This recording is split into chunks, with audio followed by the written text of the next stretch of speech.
Revolution. For 8 years, Washington led the American army through a grueling war no one believed he could win against the most powerful empire in the world. But by sheer will and perseverance, they marched their way to ultimate victory. Now, at 57, nothing would make George Washington happier than to live out his days in the serenity of Mount Vernon. Washington has made untold sacrifices to the nation. He really does intend to retire quietly to civilian life. But Washington's long revolutionary road has not yet reached an end, for the former commander-in-chief of the Army has again been summoned into service. It isn't that they think he should be the president. He must be the president.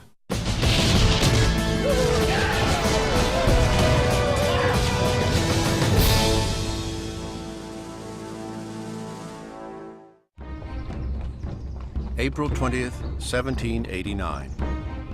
George Washington, the former commander-in-chief of the Continental Army, has been called back into service by his new nation, the United States of America. For 8 years, Washington led the Continental Army through a war against the most powerful empire in the world. A war few believed he could win.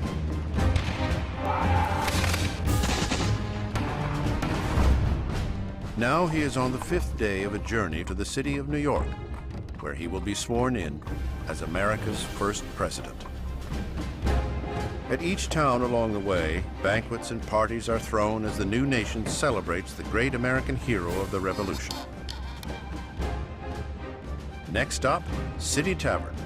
The city, Philadelphia, Pennsylvania. Philadelphia, the former rebel capital, is a fitting halfway stop on Washington's journey. 11 years earlier, he faced one of his greatest challenges at a place just outside the city, a place that even now, in 1789, has become an American legend, a place called Valley Forge.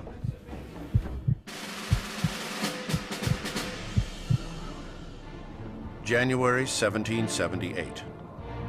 Washington is making winter camp at Valley Forge, Pennsylvania. It has been another long year of fighting, and his men are in desperate need of rest, of resupplying, of retraining. But building and running a camp a third the size of Philadelphia is a mammoth undertaking. Washington relishes the task, overseeing to the last detail the layout of the barracks, the placement of roads, the location of defenses. His hands-on approach wins the admiration of his soldiers. He assures his men that he will share in every hardship and partake in every inconvenience. And for the first month, he lives in a tent at the edge of camp, alongside his soldiers.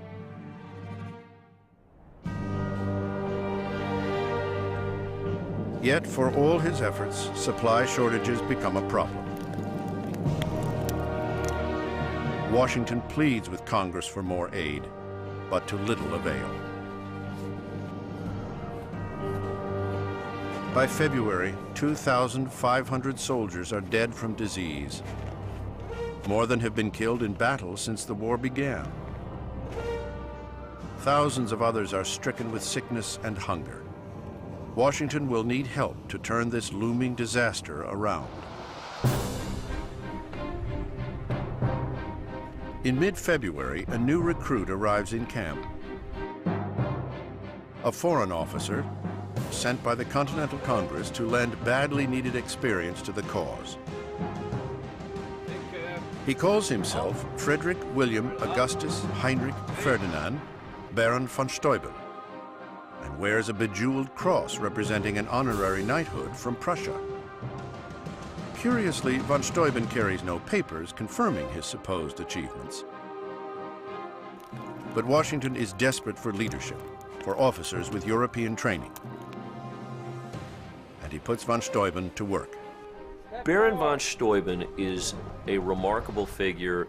Von Steuben's genius was the ability to distill the complexity of state-of-the-art European drill tactics into a digestible form to this raw material that was the American soldier.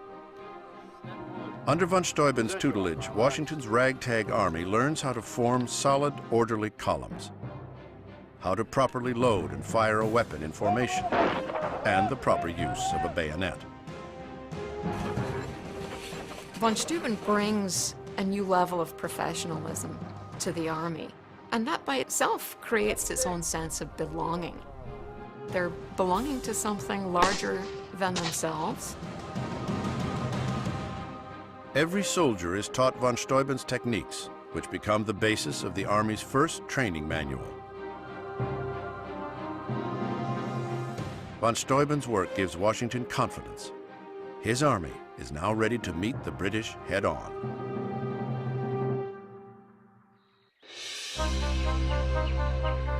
With the spring thaw comes news that the British are pulling out of Philadelphia and marching overland back to New York City. Britain's arch-enemy, France, has recently entered the war, and from his headquarters in Philadelphia, General Henry Clinton, Britain's new commanding officer, fears that an approaching French fleet will blockade New York City. He is determined to protect the city at all costs. Washington, eager to avenge his loss of Philadelphia the year before, decides to go on the offensive against the British as they cross New Jersey. His army has been trained and turned into a new and hard-fighting army. And that army and its commander are now convinced that they can beat any army on the face of the earth, and they are eager for the fight. And that fight comes on one of the hottest days of the war. June 28, 1778. In a searing heat, the Continental Army catches up with the British at a New Jersey crossroads called Monmouth Courthouse. Washington's second in command on this day is another of his old nemeses, General Charles Lee. Lee is charged with leading the advance force, while Washington forms a second wave of 7,000 soldiers 7 miles behind. 3 hours into the fight, Washington waits near the front line of battle where he encounters Lee's soldiers, who appear to be in retreat. Lee was not attacking. What was going on here? In fact, Lee had no battle plan. Nothing. He was hopeful of victory somehow. It's obvious to all the men at Monmouth that there is no plan. The men retreat. In a fury, Washington rides ahead and intercepts General Lee himself. Nobody accurately knows what Washington said because it was almost sacrilegious to write down when George Washington swore. And whatever he called Lee, it was enough for Lee to get the idea and to get out of there. It is not the first time Lee has ignored Washington's orders, but it will certainly be the last. Lee retires to the rear in shame.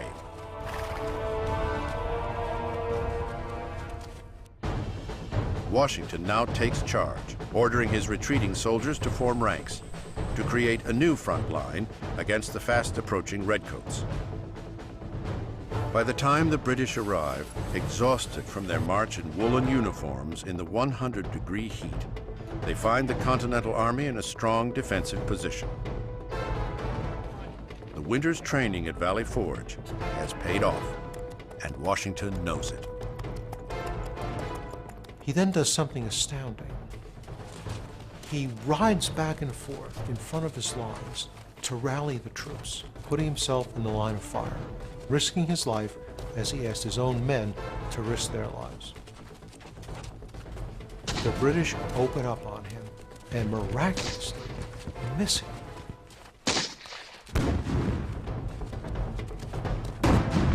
The Battle of Monmouth erupts. More than 20,000 soldiers clash continuously for 5 hours in the brutal heat, longer than any other battle of the war, in some of the most intense fighting these men have ever seen. Sunstroke kills as many as musket balls.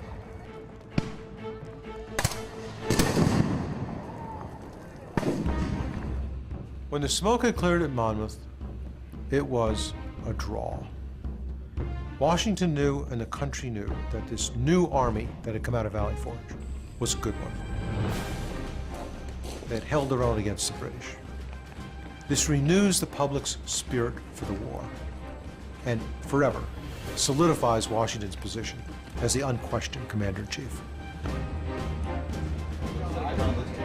11 years after the Battle of Monmouth, as his friends in Philadelphia toast his send-off to the presidency, that scorching June day stands as the moment Washington silenced Charles Lee and all his other critics, the day he climbed back on the road to immortality.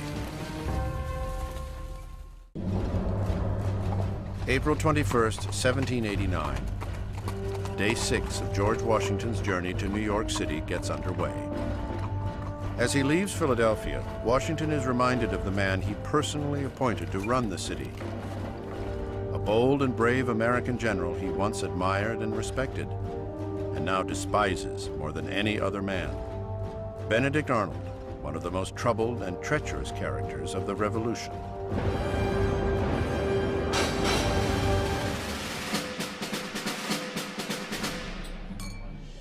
July 1778, City Tavern. Benedict Arnold has recently arrived in Philadelphia to assume his new post as military governor. He will attempt to restore order to the city after 9 months of British occupation. Quite well-heeled now, Arnold seems to have forgotten his own troubled background. Though born into a prominent Connecticut family, Arnold's alcoholic father squandered their fortune, forcing his son to take a lowly apprenticeship as an apothecary. The determined young boy grew to become a successful yet angry man with ambitions of becoming a gentleman, and once war broke out, a hero.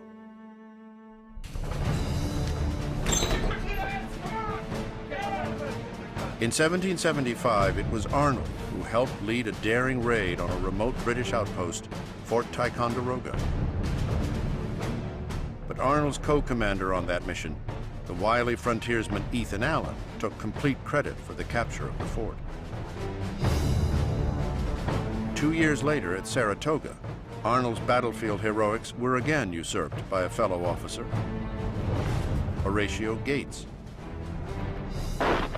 Though it was Arnold who led the fight and suffered a near-fatal wound, he received no credit for the victory. The people and the press hailed Gates as the new American hero. In fact, the hero of the battle was Benedict Arnold. Crippled by the injury from Saratoga, Arnold has relinquished a battlefield command for this new post in Philadelphia. Determined to make the best of it, he now throws himself into the job, but his actions begin to raise questions. Arnold's first act was to close all the stores. He said to take an inventory of what there was available, but immediately the accusations began to fly that he was cornering the market on goods that he was going to sell himself. I don't think Benedict Arnold was doing anything that many of the other generals on both sides did as a matter of custom. He was just doing what was common practice at the time, but he got nailed for it. Arnold's questionable business dealings come under fire in the press, with charges of corruption and abuse of power. Charges compounded by his choice in women. Arnold courts and marries 18-year-old Peggy Shippen, a beautiful young lady from a wealthy family, and a suspected loyalist. She was a gorgeous young woman. She was extremely well educated by her father, could run a business which appealed to a Yankee merchant like Arnold. Today they would be considered a dynamite couple.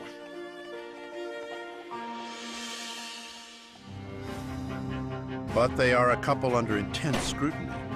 In an overheated political climate, the cries against Arnold's actions escalate for nearly a year. They are charges that will have to be answered. March 5th, 1779, Benedict Arnold stands in the Continental Congress, called by a special investigative committee to answer the accusations levied against him. In his mind, he is yet again underappreciated, his honor unfairly tarnished. His statement is really a recitation of all that he did and all that he had lost. He'd been crippled for life. He'd been passed over for promotion several times, and he thought he had lost his honor with its lingering cloud over him. Arnold's impassioned defense vindicates him in front of Congress. But the charges just won't go away. Leading the attack against Arnold is Joseph Reed, formerly one of Washington's trusted officers, now the acting governor for the state of Pennsylvania. Reed threatens to withdraw Pennsylvania's support for the war if Washington refuses to take action against Arnold.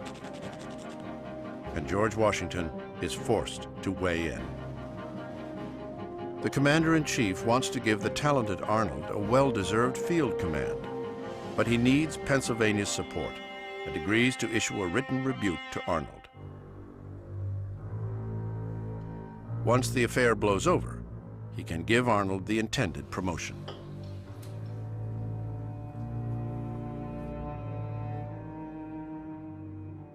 When Arnold receives the ruling from his commander-in-chief, the words are stinging. Reprehensible, imprudent, improper. For Arnold, it is the final slight. Now, in his mind, betrayed, he devises a betrayal of his own. He taps an old friend of Peggy's from the occupation of Philadelphia, British Major John Andre, and offers to surrender a mighty fort to the British in exchange for 20,000 British pounds and a general's rank in their army. It is a fort that even bears the general's name, Fort Arnold, also known as West Point. West Point is a prize the British have coveted since the beginning of the war, but have never been able to take with a military offensive. Control West Point, and you control the vital Hudson River, severing communication between New England and the rest of the colonies. At West Point, the river remains tidal, which is to say at some times of the day it flows south and at other times of the day it flows north. This made West Point an ideal place to mount cannons on both sides of the river as ships had to navigate this very tricky curve. The British readily agree to Benedict Arnold's terms, and Arnold sets his plot in motion. Arnold takes a meeting with his commander-in-chief and uses Washington's desire to give him a field command to his advantage, persuading Washington to instead give him control of West Point. George Washington was puzzled that Benedict Arnold would want the command of West Point. Washington wanted to put him back into the line of battle, but Arnold insisted on West Point because that was the deal with the British. Now in charge of West Point, Arnold prepares detailed information on the fort and sets a meeting with the enemy. September 21st, Benedict Arnold and his British contact, Major John Andre, come face to face along the banks of the Hudson River. They go over the plans of the fort and troop movements. Arnold's treason is now complete. I think the biggest misconception about Arnold's treason is he did it for the money. I don't think he did. I don't think it was as simple as that. He did it for his pride. The money was secondary. Arnold will now wait for the moment when he and Peggy can slip quietly behind the British lines. But news is about to arrive that will change everything.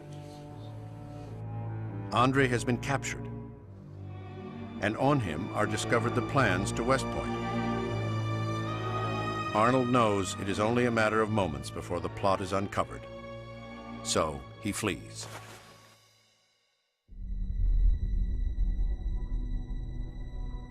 Just a few miles away, a familiar figure is making his way towards a breakfast meeting with a trusted general. When Washington arrives, it is clear something is amiss. Arnold is nowhere to be found, and Washington gets the news.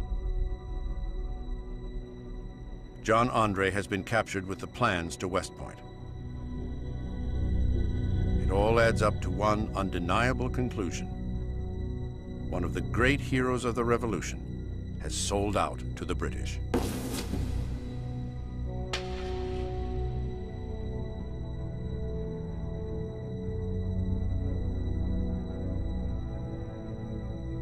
In British-held New York City, there is a new officer in their ranks, Brigadier General Benedict Arnold. His loving wife, Peggy, forced in shame from Philadelphia, now by his side.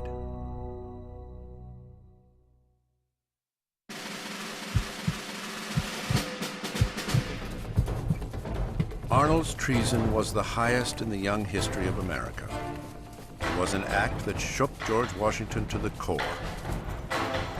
That one of his highest-ranking generals could betray the cause forever raised the question, who else might be considering the same?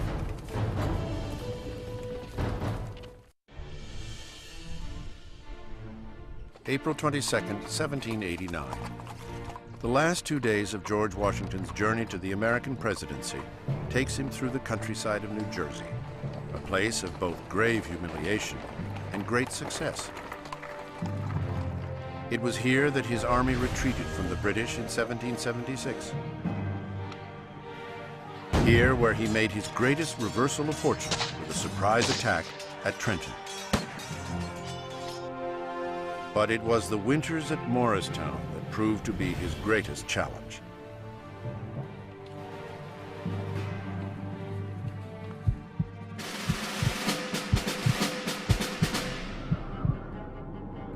Morristown, 1780. Washington has just received a dispatch from his Southern army. They have been forced to surrender. Nearly 5,000 soldiers have fallen to the British at Charleston, South Carolina. His Southern army is now lost, the South's major port in British hands. Outside of Washington's headquarters, the brutal winter of 1780 is taking a mighty toll on his army. The winter encampment in Morristown was a lot harder than the encampment in Valley Forge. Valley Forge seems to get all the press, but Morristown was really dire straits. It was a long winter. It snowed in May. Soldiers are starving. Dissension and insubordination grow in the ranks. Some soldiers even threaten mutiny. Washington must step forward and rescue his command from the threat of chaos.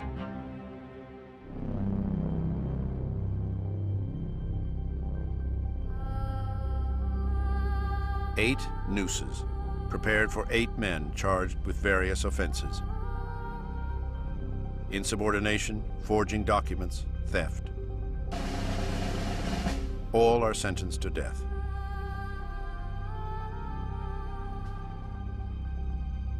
Washington orders the execution held before the entire camp for all his men to see.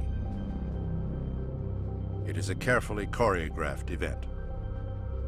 Washington wanted to use capital punishment particularly sparingly, but he also knew it was great theater. All 8 were put on top of the gallows. Their graves had been dug in front of the gallows, and their coffins, which he ordered manufactured, placed next to the graves.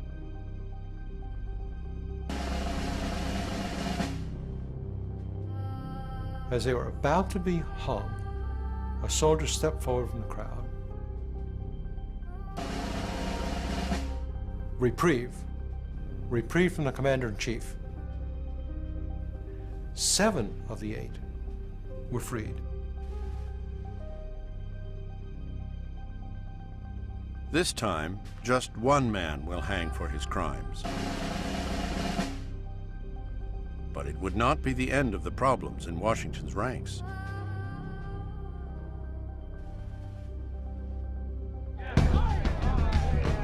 One year later, it happens again. Mutiny erupts. Now it appears as if the Continental Army is unraveling, and without the army, there is no revolution. Washington takes swift and decisive action.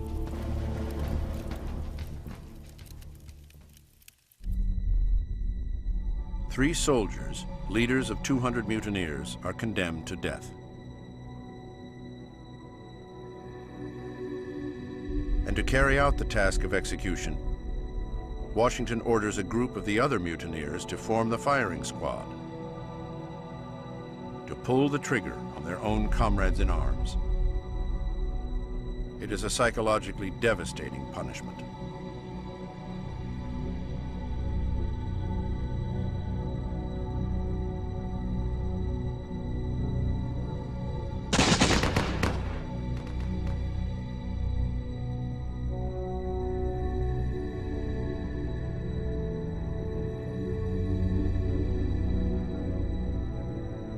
The Morristown winters of 1780 and 1781 were some of Washington's darkest days. His army and the cause seemed to be coming apart. The war had to come to an end soon, but the question was how? The answer would come from the southern colonies, where one of Washington's favorite generals was leading a swift, moving fight.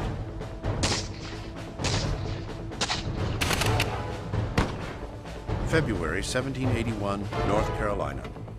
Major General Nathaniel Greene is in the thick of a campaign against British General Charles Cornwallis.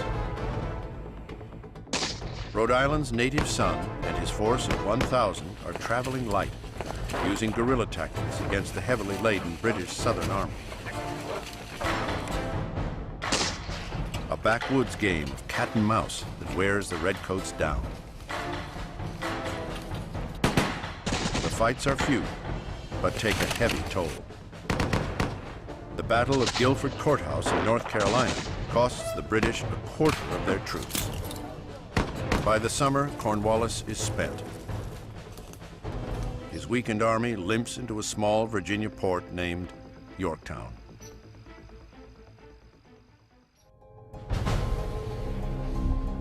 What happens next has not come before in the war. All the pieces fall into place for Washington, one after the other. The French dispatch a fleet north from the Caribbean.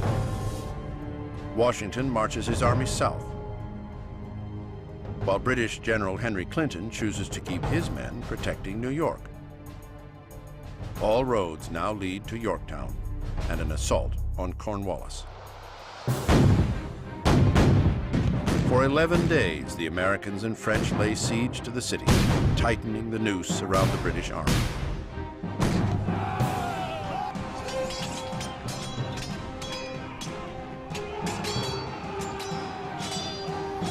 Surrounded, cut off, and unsupported, it is only a matter of time until the British supplies run out, until they must yield and surrender. For all practical purposes, the war is now over.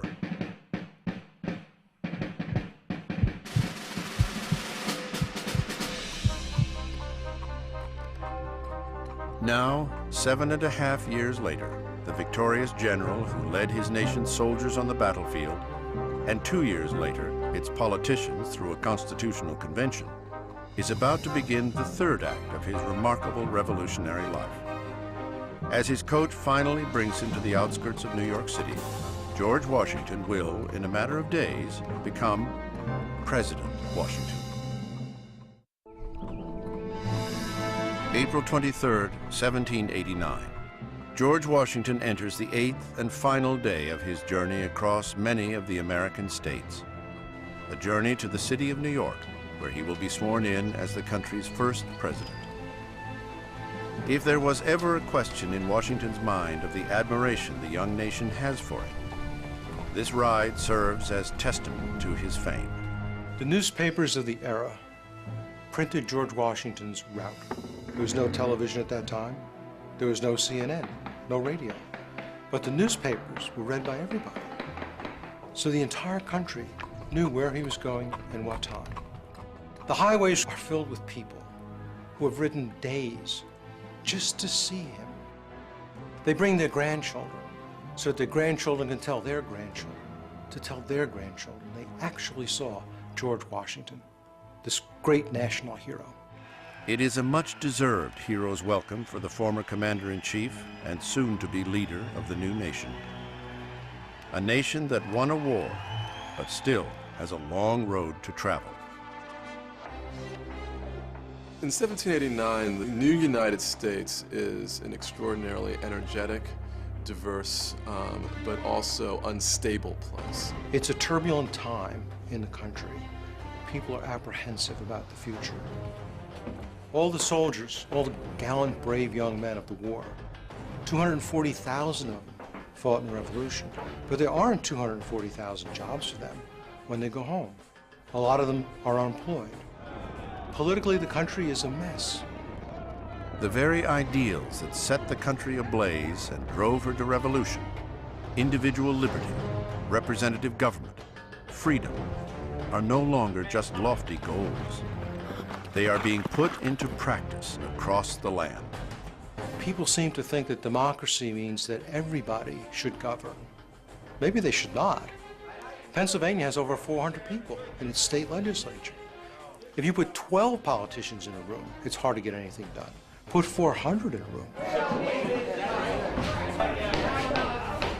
There is no one man that can hold the country together, except him. In defeating the British, America has won her independence, and under Washington's guidance, she must now become a winning nation. But the war for independence has left many losers in its wake. Britain has lost her colonies, a crushing blow to the empire. But somewhat surprisingly, it is America's closest ally, France, that suffers the most.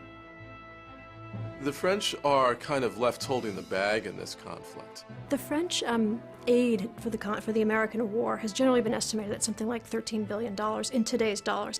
We wouldn't have had any uniforms, we wouldn't have had any munitions without the French. But from the French point of view, they are bankrupted by our war, and of course it will have disastrous consequences for them. France, in 1789, bankrupt and weakened, is hit by an even greater wave, as the democratic earthquake that ripped the American colonies from Britain hits France's shores with a vengeance. Peasants and commoners alike rise up against the monarchy. Tearing down centuries of feudal rule, the French people hold their own revolution. Back in the colonies, restoring peace in the wake of a wrenching war is first and foremost in Washington's mind. In a war between brothers, where people have been forced to take sides, those who chose to remain with the crown, the Loyalists, have to come to grips with their loss. And many are still on American soil. It does take several years for the Loyalists who stay in the newly established United States to be reincorporated as members of the society. But one of the things you don't see in this country is a massive retaliation against the Loyalists. And that is due to the nature of the American Revolution and to its leadership. This is the country Washington will have to govern, a country in need of peace between Loyalists and patriots. A country where many African Americans, participants in the struggle for national independence, find themselves still in the bonds of slavery. Where American Indians, many who sided with the Patriot cause, find themselves forced out of the national dialogue.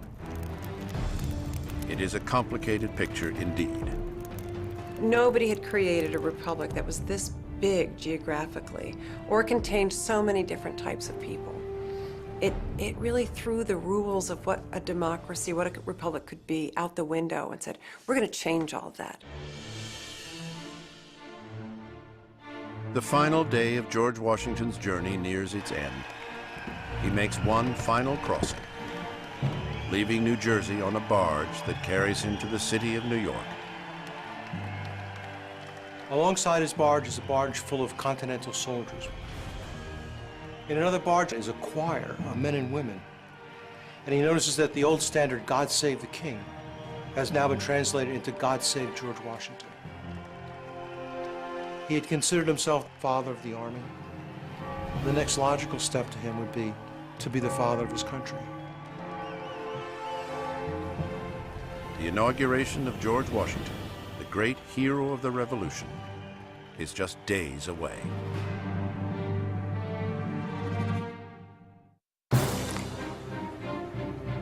George Washington, the father of the American Army, is about to assume a new role as the father of America, the first president of the United States. It is April 30th, 1789, and today he will be sworn in at New York City's Federal Hall, the final step in his long journey, a journey no other man has known. It's important to remember that the American presidency and this Constitution is an innovation that comes out of this period. No one quite knows what the role is. It's not a monarch, it's not a king, it's something new, so it has to be invented. At Federal Hall, Washington visits the chamber of the newly created Congress. Massachusetts firebrand John Adams is vice president at his side. It is a day for celebration, a day for ceremony, and every ceremonial detail must be created from scratch. Even how to swear in a president. In the 5 days prior to the inauguration, Congress had battled back and forth. Should the president be sworn in inside? Should he be sworn in outside? Everything that Congress did and President-elect Washington did was precedent-setting. And they knew that, and he knew that.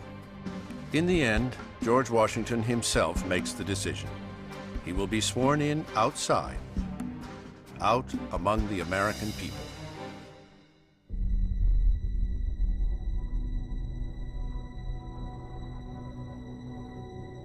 April 30th, 1789,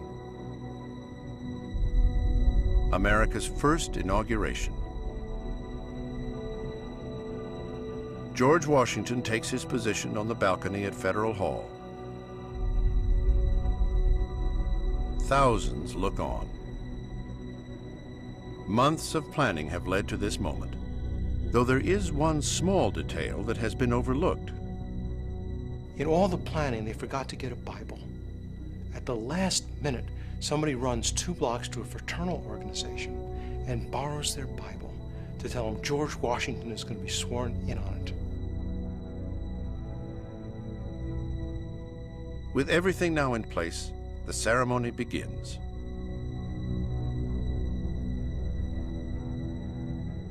A revolution that began with self-evident truths has given birth to a constitution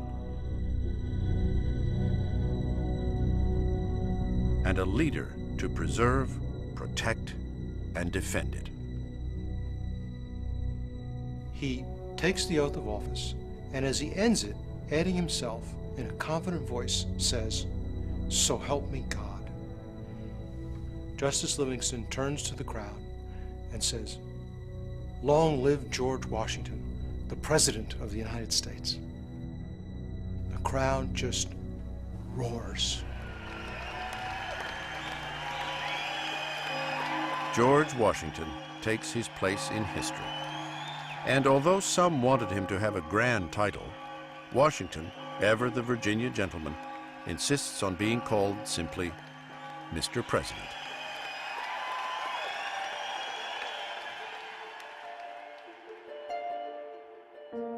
No one knew whether this was going to work. There are observers speculating that just give them a few years, they're going to be tearing each other apart. Many people at that time said that the war did not end the revolution. The revolution ends with new democratic government, this great experiment in the world. The inauguration of George Washington was not the end of the story. It was just the start of the story.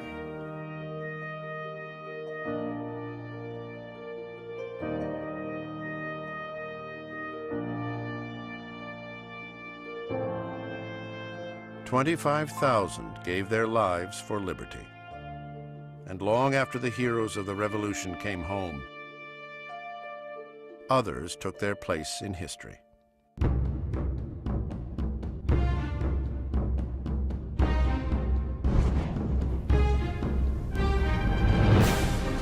John Adams, the great firebrand of the Revolution, became the second President of the United States. He died, somewhat fittingly, on Independence Day, July 4th, 1826, reportedly saying, "Thomas Jefferson survives." But that was not the case. 5 hours earlier, on that same day, Thomas Jefferson, the third President of the United States, whose Louisiana Purchase doubled the size of America with a single stroke, died at the age of 83 at his home, Monticello.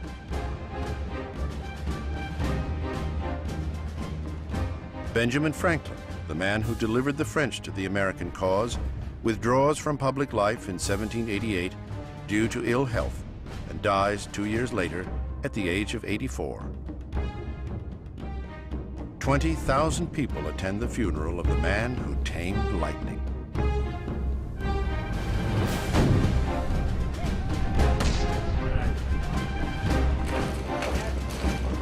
British Commander-in-Chief Henry Clinton returned to England after the crushing loss at Yorktown, where he received a very cool reception. He spent the last years of his life compiling his complete memoirs, a vain effort to vindicate himself for losing the war.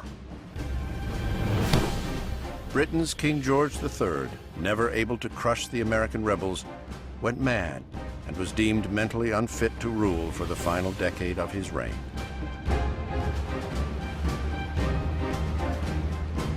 Benedict Arnold, the Connecticut-born Yankee and America's greatest traitor, landed in London after the war, where he failed as a businessman.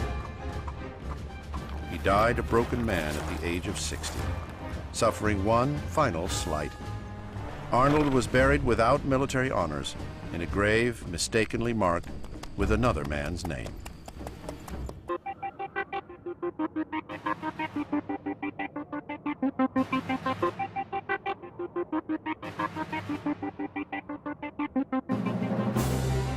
Frederick William Augustus Heinrich Ferdinand Baron von Steuben, the man who almost single-handedly whipped Washington's army into shape over the winter at Valley Forge, was rewarded for his efforts with 16,000 acres of land in upper New York State.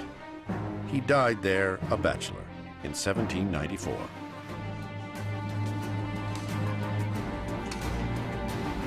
Nathaniel Greene, the Rhode Island Quaker and George Washington's favorite general, never got to see the swearing in of his old commander. He died of sunstroke in 1786 while on a plantation in Georgia. George Washington served as President of the United States for 2 terms, refusing to accept a third. He returned to his beloved Mount Vernon home in 1797, finally leaving his life of service behind him. He died just 2 years later, at the age of 67. In one final act for her ever-private husband, Martha Washington burned their personal letters written throughout the war, a record of a man and a war forever lost to time.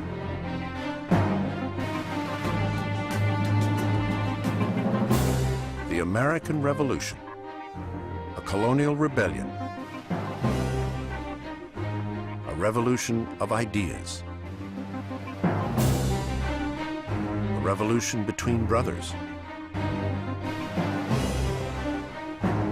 a revolution for independence.